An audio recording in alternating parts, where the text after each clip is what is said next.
Tired of your Minecraft Bedrock experience stuttering like a broken minicart?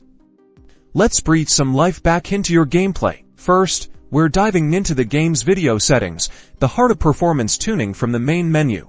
Navigate to Settings, then Video, look for Render Distance and turn this down. A lower render distance means your game has less to draw, significantly boosting your frame rates. Next, adjust graphics quality. Setting this to fast will simplify visual effects, reducing the workload on your device. Also, consider turning off fancy graphics and fancy leaves.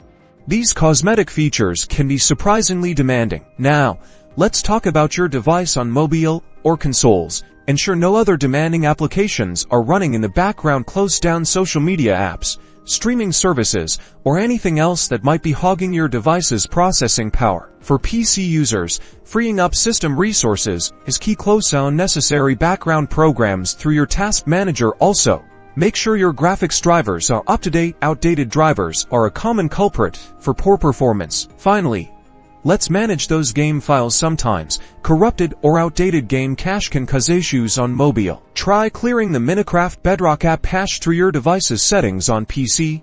Consider reinstalling Minecraft Bedrock if you've tried everything else, but back up your worlds first. With these steps, you should notice a dramatic improvement in your Minecraft Bedrock gameplay. Now go forth and build without the lag.